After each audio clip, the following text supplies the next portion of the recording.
There are a lot of things that you can do in War Thunder. War Thunder's tutorial basically just teaches you how to move, how to shoot, and that's really about it. So if you're wondering how your enemy sniped you from 2 kilometers away, or why you should use the metric system, this video is for you. There are so many random tips in this video that I can almost guarantee that you will learn something new. There is really a lot in this video, so I've made chapters in case you guys want to skip ahead to the parts that seem most interesting to you. Now without further ado, the first thing I want to show you is the Rangefinder. This is one of the most important features in the game, and yet it doesn't have a default keybind. To set one, go to Controls, click on Ground Vehicles, and search up Rangefinder. At lower tiers, you can use the Rangefinder to calculate the approximate distance between you and an enemy, as long as you're within 1 kilometer. It takes some time to do, but it's super important for tanks with long reloads because you can't afford to miss. If your tank has a reload longer than 20 seconds, you need to be absolutely sure that your first shot hits the target, or you'll be stuck with your long reload. At higher tiers, you get a more advanced rangefinder that works at distances beyond 1 kilometer and takes much less time to calculate. If you have one of these, there's really no reason not to use them. They give you the exact distance between you and the target, and some will automatically raise your gun barrel to account for shell drop. Speaking of raising your gun barrel, there's a convenient way of doing so manually that you've probably seen a lot of YouTubers use. To do so, you simply go to Controls, search up Sight Distance Control, and set one button to increase the value and one button to decrease the value. These will lower or raise your gun barrel while keeping your sight steady so you can better aim at the target. Another cool trick you'll see people use is turning off your engine, and the default keybind for this is I. This one applies to both air battles and ground battles. In ground battles, turning off your engine stops it from making noise and allows you to quietly hide behind corners without the enemy hearing you. In air battles, turning off your engine when you get set on fire and diving to the ground to gain speed can increase your chances of putting out the fire. If your aircraft has a fire extinguisher, you can press 6 while doing this to further increase your chances. Some aircraft are way more durable than they look, and getting set on fire does not necessarily have to be a death sentence. Also note that in simulator battles, your aircraft starts with its engine turned off, and you won't be able to take off until you turn it on. If you've ever hopped into air battles, you've probably noticed gun targeting distance and vertical targeting. Gun targeting distance, also known as your gun convergence, is important for planes with wing-mounted guns. It angles your guns inwards so they don't fire directly forward, and their bullets will converge at a certain distance. Your guns will do the most damage to enemies that are this distance away, so you want to set these to the distance you usually engage the enemy at. I mainly play jets and take a lot of long-range shots, so my convergence is set to 600 meters, which is pretty high. If you're playing props and mainly get into closer range engagements, you should set your gun convergence to around 400 meters. Vertical targeting, on the other hand, angles an aircraft's frontally facing guns upwards a little, so your guns fire slightly upward instead of straight. This will account for gravity not pulling your shells downwards, just like how in tank battles you typically want to shoot a little bit above the enemy to account for shell drop. If your gun convergence is set to 500 meters, your guns will be angled so they hit a target that is level with you 500 meters away. I personally don't use vertical targeting because it's not very intuitive. Humans are already used to the concept of gravity and will often aim the guns a little high to account for it. I suggest trying this out for yourself though and seeing if you aim better with it. Moving on to tank battles, many of you play with your friends in a squad. In ground battles, you can mark enemies for your squad mates with this cool yellow marker. Head into Controls, click on Common, search up Set Target for Squadron, and assign it to whatever button you want. You can also use it if you're in aircraft in ground battles to scout targets for your squad mates on the ground. Keep in mind that not all your teammates can see the marker, only your squad mates. Next are the sound controls, which I bet half of you have never touched in your lives. Head into Options, click on Sound, and you will see all of this stuff. Mess around with these however you like, but the two most important settings here are My Engine Volume and Other Players' Engine Volume. Turn your own volume to the minimum and the enemy's volume to the maximum. This is super useful in tank battles because you can hear the enemy's engine noise better without it being drowned out by your own engine noise. Next to the sound controls are the graphics controls.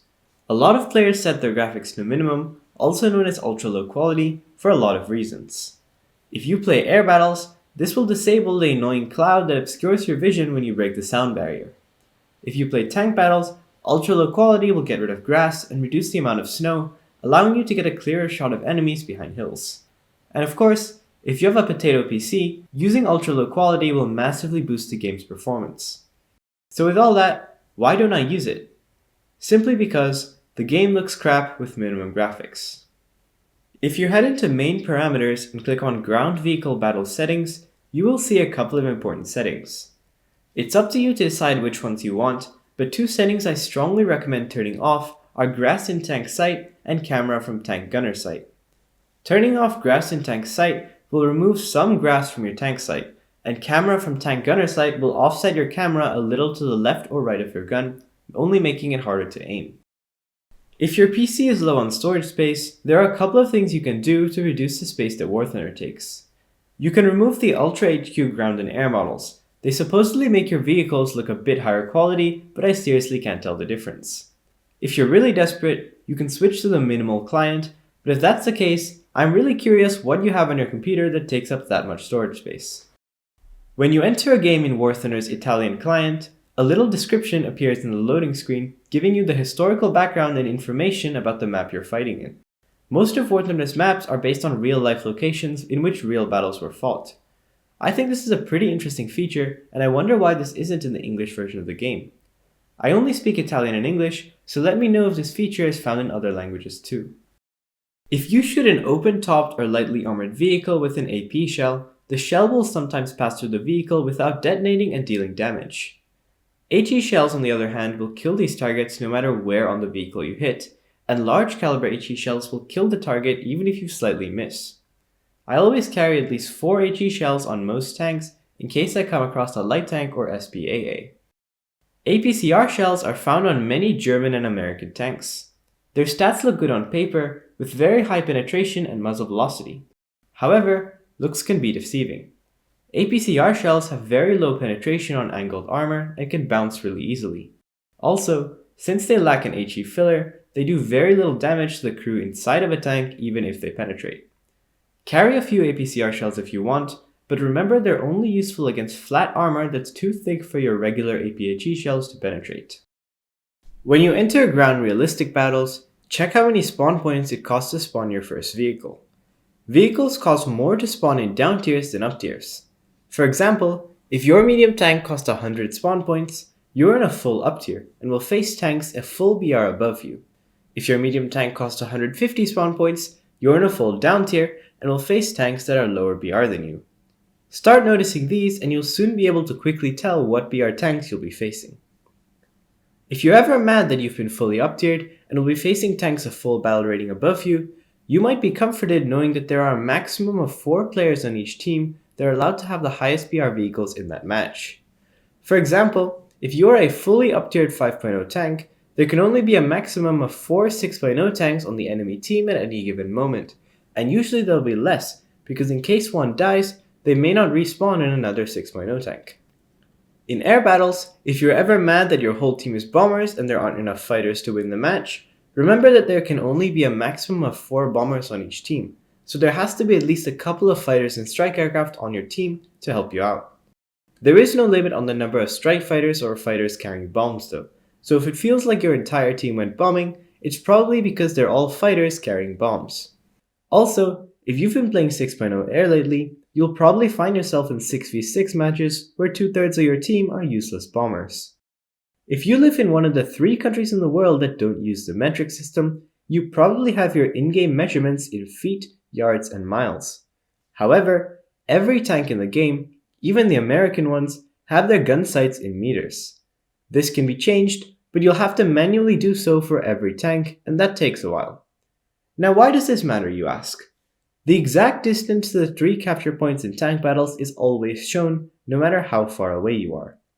If I see an enemy tank sitting in or near a capture point that is 1 kilometer away, I just need to set my sight to 1000 meters and fire. But if I see a capture point that is 0.6 miles away, I have to quickly convert miles to meters to figure out what distance to set my sight to. This isn't a huge detriment, and since you Americans love your miles, you're more than welcome to keep using them. But I personally like easy math, so I'll stick with kilometers. If your tank has multiple guns of different calibers, you might want to set different keybinds to fire each of them. Different caliber guns will have different shell drops, so it's useful to be able to fire them separately to ensure they both hit their target. For tanks, you can set a button to select your main caliber cannon, any secondary cannons you have, and your machine guns for shooting aircraft and light targets. Selecting a weapon means your fire button will only work for that weapon, and your scope will be the scope fitted on that weapon. Believe it or not, machine guns actually have separate scopes from the main cannon. If you change your mind and want to go back to being able to fire all your guns at the same time, set a button for reset weapon selection. By default, the friendly team is marked in blue and the enemy team is marked in red, but you can change the colors in options. There are a lot of other colors you can change too, like the color of your thermal sight or the color of aircraft alerts. Lastly, to end this video off with a bang, you can choose which country's holidays you want to celebrate in the other settings. War Thunder will display fireworks and other decorations in your hangar on holidays.